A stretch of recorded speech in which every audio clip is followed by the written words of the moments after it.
మళ్ళీ button నొక్కుడు programme ను మాజీ సీఎం జగన్ ప్రారంభించబోతున్నారు. అధికారంలో ఉండగా బటన్ నొక్కి జనాలకు సంక్షేమ పథకాలను అందించారు. ప్రతిపక్షంలోకి వచ్చాక ప్రజలనే బటన్ నొక్కమంటూ క్యూఆర్ కోడ్ ఉద్యమానికి జగన్ శ్రీకారం చుట్టారు. క్యూఆర్ కోడ్ తో ఇంటింటికి వైసీపీ అనే కార్యక్రమాన్ని జగన్ ప్రకటించారు. కూటమి మేనిఫెస్టోతో పాటు కూటమి హామీలతో ప్రజలు ఎంత మేర నష్టపోయారో చెప్పే విధంగా క్యూఆర్ కోడ్ కార్యక్రమాన్ని చేపట్టనున్నారు. జనాల్లోకి రాకుండా పార్టీనే జనాల దగ్గరకు పంపేలా జగన్ చర్యలు తీసుకోనున్నారు.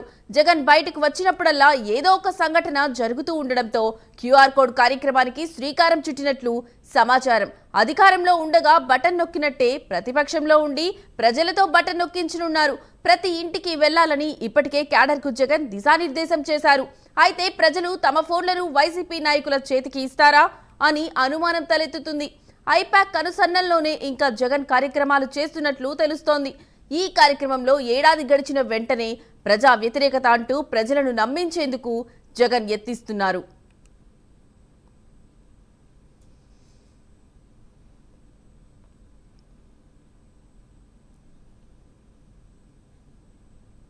ఇక ఇదే అంశానికి సంబంధించిన మరింత సమాచారం మా కరెస్పాండెంట్ రాజ్ కుమార్ లైవ్ ద్వారా అందిస్తారు. రాజ్ కుమార్, చెప్పండి, ఈ అంశానికి సంబంధించి మీ దగ్గరున్న లేటెస్ట్ అప్డేట్స్ ఏంటి?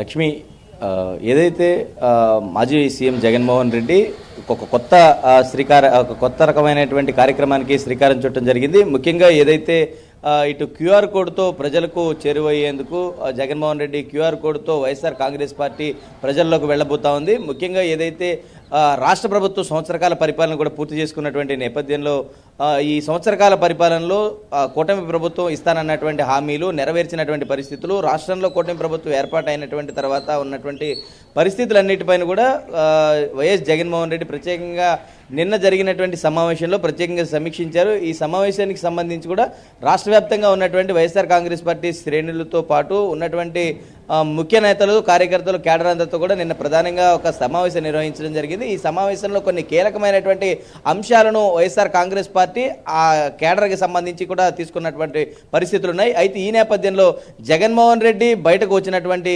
తరుణంలో ఏదో ఒక సంఘటన జరుగుతూ ఉంటుంది. అది పూర్తిగా కూడా పార్టీకి, జగన్మోహన్ రెడ్డికి రెండింటికి కూడా తలనొప్పి తెచ్చేటువంటి పరిస్థితికి తయారైంది. కాబట్టి ఇప్పటికైనా సరే అంటే క్యూఆర్ కోడ్తోనే ప్రజలకు చేరువయ్యేటువంటి కార్యక్రమానికి వైఎస్ఆర్ కాంగ్రెస్ పార్టీ శ్రీకారం చుట్టబోతోంది. ఈ కార్యక్రమంలో ఏదైతే ఇటు కూటమి ప్రభుత్వం అధికారంలోకి వచ్చినటువంటి తర్వాత ఈ క్యూఆర్ కోడ్ని కనుక స్కాన్ చేస్తే వీరు ప్రభుత్వం పట్ల సంతృప్తిగా ఉన్నారా లేదంటే వీరికి వచ్చినటువంటి లబ్ధి ఎంత, చేకూరినటువంటి పరిస్థితులు ఏంటి, ఇలా అన్ని అంశాలపైన కూడా ప్రధానంగా వైఎస్ఆర్ కాంగ్రెస్ పార్టీ క్యూఆర్ కోడ్తో ప్రజలకు చేరువయ్యేటువంటి కార్యక్రమం చేస్తుంది. గతంలో కూడా ఇదే తరహాలో బటన్ నొక్కి అందరికీ కూడా లబ్ధి చేకూర్చామని గతంలో వైఎస్ఆర్ కాంగ్రెస్ పార్టీ చెప్పింది. ఆ బటన్ ఏదో జగన్ వైపు ప్రజలు నొక్కలేనటువంటి పరిస్థితి రాష్ట్రంలో గత 5 సంవత్సరాల్లో చేసినటువంటి జగన్మోహన్ రెడ్డి పరిపాలన చూసినటువంటి ప్రజలందరూ కూడా గత 5 సంవత్సరాలు రాష్ట్రంలో అనిపించినటువంటి పరిస్థితులు, జగన్మోహన్ రెడ్డి చేసినటువంటి కార్యక్రమాలను చూసి జగన్మోహన్ రెడ్డి బటన్ నొక్కినా కానీ ప్రజలు ఎవరు కూడా జగన్మోహన్ రెడ్డికి బటన్ నొక్కలేనటువంటి పరిస్థితి రాష్ట్ర వ్యాప్తంగా ఉండింది. కానీ మళ్ళీ ఈ క్యూఆర్ కోడ్తో బటన్ నొక్కేటువంటి కార్యక్రమం ఏదైతే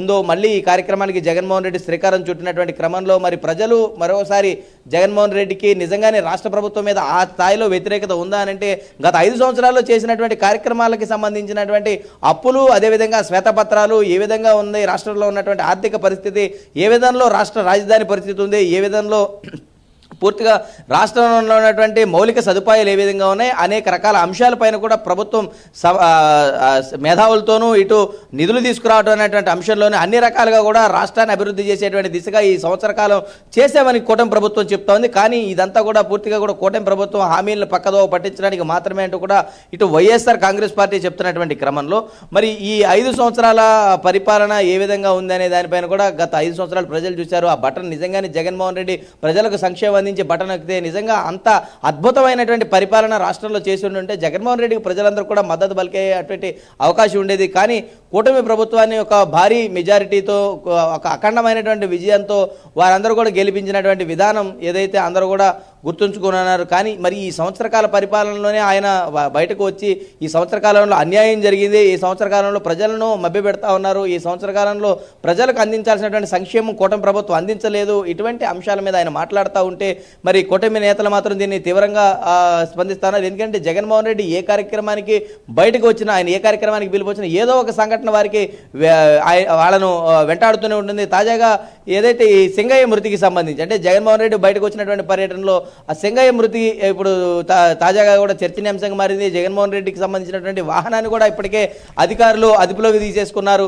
ఇట్లా ఏది కార్యక్రమం పార్టీ ప్రారంభించినా కూడా అది అంతా కూడా వారికే ఎదురు దెబ్బగా మారుతుంది. కాబట్టి ఇప్పటికైనా సరే నిన్న ఒక పిలుపునిచ్చారు, QR కోడ్తో ప్రజలకు చేరువయ్యేటువంటి ఒక కార్యక్రమాన్ని తెర మీదకి తీసుకుని వచ్చారు. మరి ఈ కార్యక్రమాన్ని ఏ విధంగా ముందుకు తీసుకెళ్తారనే దానిపైన కూడా ఒక పెద్ద ఎత్తున దానికి సంబంధించినటువంటి చర్చలు కూడా జరిగినాయి. కూటమి ప్రభుత్వాన్ని ఏ విధంగా వీరు ఎదుర్కోబోతా ఉన్నారంటే మరి ప్రజల్లో గత 5 సంవత్సరాలు చేసినటువంటి తర్వాత మళ్ళీ వారి ఫోన్లు వైఎస్ఆర్ కాంగ్రెస్ పార్టీ నాయకులకు ఇచ్చేటువంటి పరిస్థితి ఉంటుందా రాష్ట్రంలో అనే దానిపైన కూడా సర్వత్రా కూడా చర్చగా మారింది. కాబట్టి మరి ఇప్పుడు చూడాలి ఈ నిర్ణయాన్ని పట్ల రాష్ట్ర ప్రజలు ఏ విధంగా ఉంటుంది. వైఎస్ఆర్ కాంగ్రెస్ పార్టీ నాయకులు నిజంగా ప్రజల దగ్గరికి వెళ్తారా? ఎందుకంటే వారు చేసిన గత 5 సంవత్సరాలు కూడా వారు పరిపాలించిన నాయకులే వారు చేసినటువంటి కార్యక్రమాలు నిజంగా వారు చేసినటువంటి పరిస్థితి ఉంటాయి. గతంలో ప్రశ్నించిన వారందరి మీద కూడా ప్రజలు ఎవరైతే ప్రశ్నించారో వారందరి మీద కూడా కేసులు పెట్టినటువంటి పరిస్థితి గతంలో కూడా చూసాం. మరి ప్రజలను కూడా చూసాం. కాబట్టి మరి ఇప్పుడున్నటువంటి పరిస్థితుల్లో ఏ విధంగా దీనికి సంబంధించినటువంటి ముందుకెళ్తారనేది కూడా వేచి చూడాల్సినటువంటి అంశం ఉంది. లక్ష్మి.